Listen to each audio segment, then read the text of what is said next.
धर्मार्थकामाणामुपदेशः समन्वितम् पूर्ववृत्तं कथायुक्तमितिहासम्.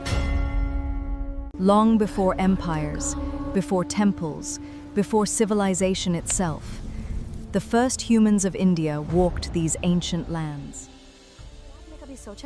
Have you ever wondered about the deep, dark secrets buried literally right beneath our feet?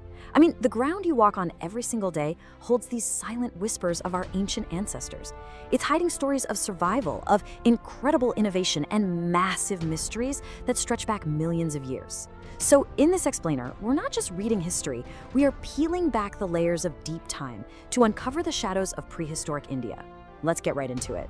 We're going to be playing archaeological detectives today. Think of it like a massive cold case. We're sifting through clues left in the dirt, the stones, and even ancient DNA to track down the very first humans who walked the Indian subcontinent. We're looking for enigmatic figures, from early hominins like Homo erectus to the early Homo sapiens who survived staggering environmental challenges. This includes those intrepid ancestors who made that massive out-of-Africa migration roughly 65,000 to 70,000 years ago to enter the subcontinent. But since they're long gone, we have to piece together their lives using only the tiny, fragmented clues they left behind. Okay, let's dive into this terrifyingly vast timeline. I mean, just look at the sheer scale of deep time we're dealing with here. At a site called Atirampakam in southern India, we have evidence of tool makers from 1.51 million years ago. Millions! Then, around 385,000 years ago, there's a massive technological shift into the Middle Paleolithic. And well over 100,000 years ago, early hominins were actually taking shelter in the caves of central India. Now, across this huge span of time, these populations faced extreme climate shifts. We're talking Ice Age conditions, and the intensely debated Toba supervolcano eruption around 74,000 years ago. Scientists are still arguing over whether early humans here even survived that massive volcanic disaster that basically blanketed the whole region in ash. But tracing these survivors, it's a huge challenge. Because India's tropical climate and highly acidic mitti, the soil, are absolutely rootless. Over hundreds of thousands of years, they literally dissolve organic matter. The bones simply vanish, leaving only shadows and stone tools behind. Which brings us to pretty much the only things that did survive. These incredible stones. The Etruscan culture represents some of India's earliest inhabitants. Just imagine holding one of these 1.51 million-year-old stone tools found at Atirampakam. They've got this highly distinctive oval and pear-shaped look, hand axes with sharp, brutal, yet very deliberately crafted edges. Early humans, most likely Homo erectus, really mastered this basic technology to process food, work with fire, and basically just survive what was an incredibly harsh hunter-gatherer lifestyle. Today, these stones are the only surviving witnesses to their entire existence.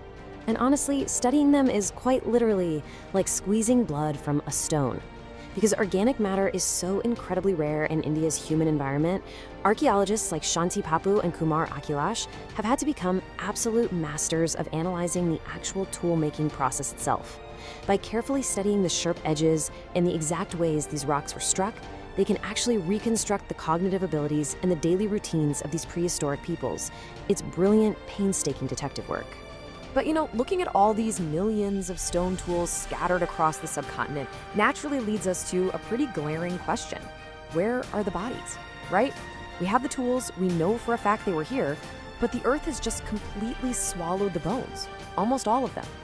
However, there is one highly elusive, heavily debated, and incredibly precious clue that was actually pulled from the dirt in central India.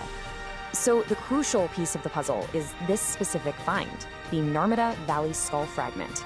It is without a doubt one of the most important prehistoric human finds in all of India, but it has sparked a massive scientific debate. Some researchers classify this solitary cranial fragment as belonging to an archaic Homo sapiens, while others strongly argue it belongs to a late Homo erectus. Now, we aren't here to take a side in this debate, but rather to point out how this single mysterious fossil serves as a massive puzzle piece in understanding the deep migration patterns of early humans across Asia. It's a fascinating mystery. To understand how they actually survived all of this, let's look at the geography of their ancient habitats. I want to draw your attention right to the center of India, to Madhya Pradesh. Rising above the Deccan Plain here are the ancient Vindhyan Hills. And hidden within this really thick, forested landscape are hundreds of massive sandstone rock shelters. Because sandstone naturally erodes to create these perfect, sturdy roofs, this specific geological formation became the ultimate safe haven for early humans. They were facing down ice age conditions, deadly predators, and intense monsoons. And inside these shelters, they left us something absolutely breathtaking. They left us their art. Take a look at this. This is a Mesolithic rock painting from the Bhimbetka rock shelters. Painted in blood-red hematite and green pigments, this art vividly captures a grueling but clearly vibrant hunter-gatherer lifestyle.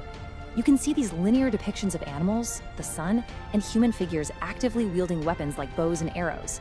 I mean, these weren't just idle doodles. This was a true documentation of their survival. It shows their community dances, their incredibly dangerous hunts, and their deep, day-to-day connection with the environment around them. But what is truly mind-blowing about Bhimbetka is that it isn't just a snapshot of one single era. Archaeologists have identified 7 distinct periods of art overlapping on the exact same rock canvases. It starts from the Upper Paleolithic tens of thousands of years ago, goes right through the Mesolithic hunting scenes we just talked about, and moves all the way into the medieval period. It is literally an unbroken chain of living culture. Think about that.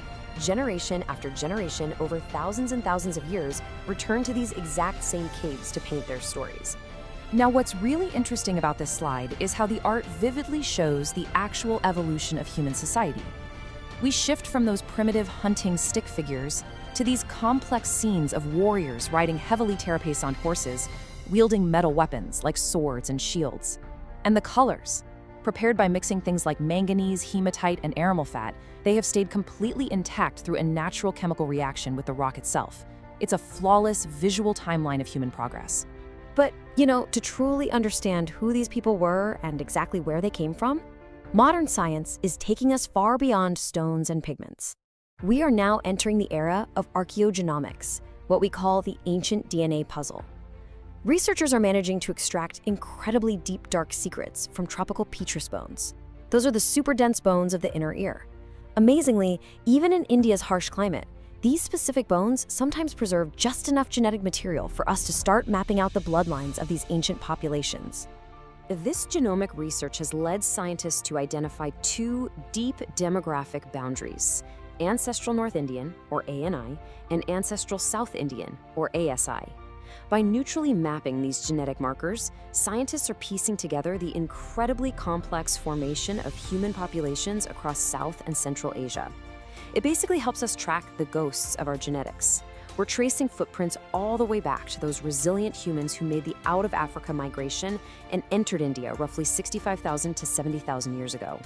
We can actually map how they moved, how they adapted, and how they ultimately shaped the incredibly diverse populations we see in the subcontinent today. So, with all this incredible history out there, who actually protects all these fragile stones, paintings, and bones? Well, that brings us to this date right here, 1861. Reveal time: this was the year Alexander Cunningham officially founded the Archaeological Survey of India, or the ASI. Born out of the earlier efforts of the Asiatic Society, the ASI was established to act as the ultimate keeper of these ancient truths. They took on the monumental, daunting task of surveying, excavating, and preserving the subcontinent's vast material heritage. And this brilliantly illustrates the kind of work they do today. The ASI works largely behind the scenes to guard the secrets of the soil. It's not just digging in the dirt out in the sun. It's highly scientific, almost secretive work happening in laboratories and archives.